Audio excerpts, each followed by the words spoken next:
경찰이 가서 간이시약 검사를 했어요. 근데 음성이 나온 거예요. 풀려났죠. 근데 그리고 나서 이제 지인 집 거기에 이제 마약 투약을 하고 소화전에다가 마약 주사기를 숨겨놓은 거죠. 이제 숨겨놓고 왔는데 우연히 이제 경비원이 소화 점검을 하다가 그 소화전에서 숨겨놓은 주사기를 발견했는데 사실 당시에는 이게 오재원 건지를 몰랐던 거예요. 모르고 그걸 가지고 있었죠. 그 후에 다시 이제 오재원 마약 신고가 들어오면서 이게 오재원 걸 수 있다. 그래서 국과수에 그 DNA하고 이 주사기에 남아있는 DNA를 이제 일치하는지에 대해서 감정을 맡겼는데 국과수에서 일치한다는 감정 결과가 온 거죠. 그래서 경찰이 체포영장 발부 신청을 하게 된 거예요. 근데 여기서도 굉장히 중요한 포인트가 뭐냐면 원래 일반적으로 경찰들이 그 투약자를 체포할 때 체포영장 발부엔 체포를 안 합니다. 그냥 긴급체포를 해요. 긴급체포. 근데 이 사건에서 유독 정말 이례적으로 체포영장 발부엔 체포를 했어요. 그 이유가 뭐냐면 종래 이성균이니 쥐리니 이런 무리하게 막 수사를 했다가 굉장히 여론의 질타를 받아서 지금 사실 수사기관이 조심스럽게 체포를 한 거예요. 만약에 긴급체포했다가 혹시라도 구속영장 기각돼버리면 봐라, 아 경찰 또 저런다, 이 비난에 여론의 문매를 맞을 수 있기 때문에 경찰이 정말 살얼음을 걷는 마음으로 그 확실한 DNA 일치한다는 감정으로 나왔음에도 불구하고 조심스럽게 법원의 판단을 받기 위해서 법원에 체포영장 발부 신청했던 거예요. 안녕하세요. 옆집 변호사 정성영 이광석 변호사입니다. 반갑습니다. 안녕하십니까? 그래서 오늘은 저희가 예. 오재원 마약 사건을 좀 다뤄보려고 하는데요. 지금 구속이 됐죠. 네, 그렇습니다. 그 간이시약 검사에서 음성이 나왔단 말이에요. 간이시약 검사에서는 왜 음성이 나왔을까요?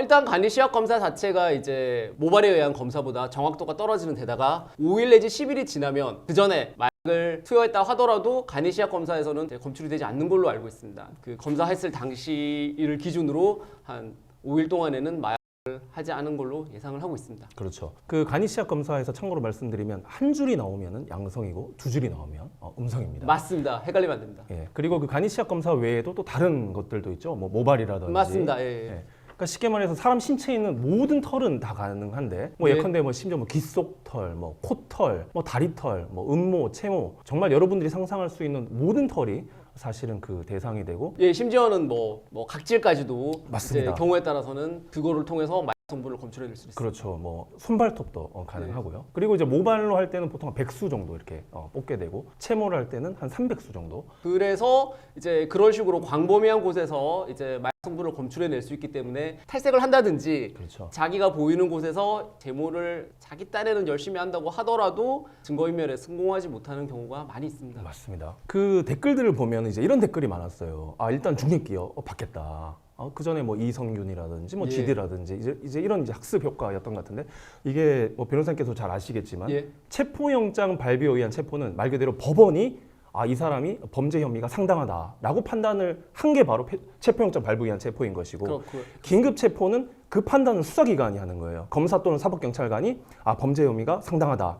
근데 지금 오재원 씨 같은 경우에는 체포영장 발부에 의한 체포였다는 거죠. 그러니까 법원이 이미 이 사람이 마약 투약한 혐의가 상당하다는 판단을 법원이 내렸기 때문에 저는 사실은 구속영장 발부 가능성을 높게 봤고 역시나 실제로 구속이 되었습니다.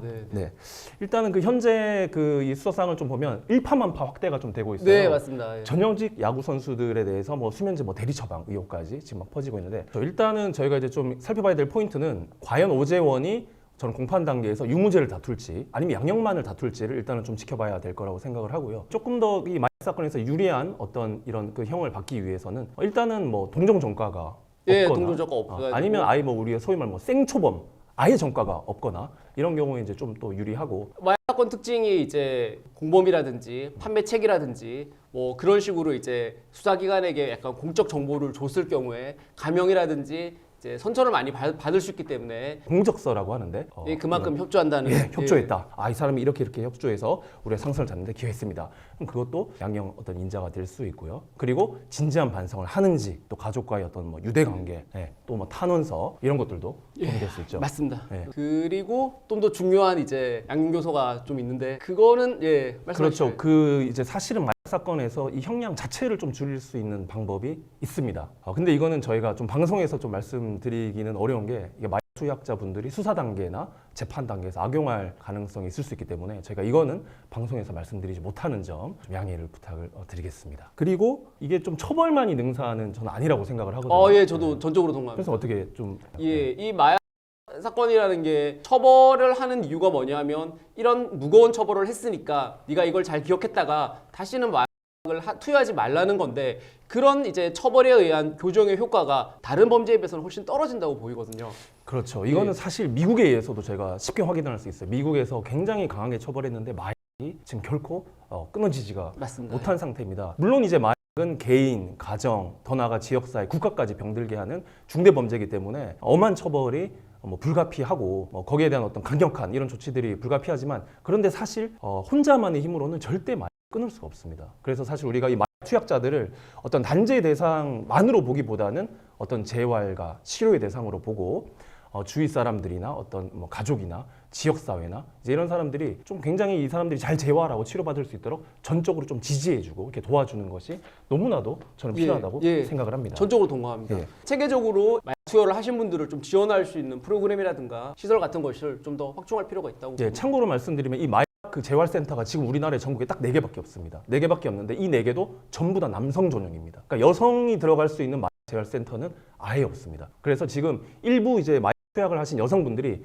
이 남성 전용 그 재활센터 일부 모퉁이, 그 귀퉁이 시설을 지금 이용하고 있는 이런 굉장히 열악한 상황이어서 이걸 국가나 지자체에서 대폭 확대를 해서 정말 이 사람들이 그런 전문적인 어떤 센터의 도움을 받아서 단약에 성공하고 다시 건전한 우리 사회 구성원으로 돌아올 수 있도록 우리가 돕고 지지해 주는 게 저는 굉장히 필요하다고 이렇게 보고 있습니다. 그리고 아울러서 저는 좀 변호인의 역할도 사실 좀 중요하다고 생각을 하거든요. 그러니까 변호인이 단순히 이 사람 집행유예 받는데 도움을 주는 선에서 그치는 게 아니고 사실 어떤 사람이 구속 수감이 되게 됐을 때 변호인이 그 피해자에게 또는 또 피고인에게 하는 말 한마디는 거의 절대적인 영향력을 지니게 되거든요. 그래서 그 수감이 되어 있는 동안에 정말 진지하게 자기 자신을 좀 되돌아보고 또 뉘우치고 반성하고 내가 이제 절대 마약 손대지 말아야겠다. 내 가정을 생각해서라도 내 자녀를 생각해서라도 다시는 내가 마약 손대지 않겠다라는 이런 새로운 결심을 하도록 변호인이 잘 도와주고 그다음에 사건이 끝난 후에도 변호인이 계속 유대관계를 형성하면서 어떻게 지내는지 저는 이런 것도 사실은 변호인의 굉장히 중요한 역할이라고 제 개인적으로는 저는 생각을 합니다. 저도 그렇게 생각합니다.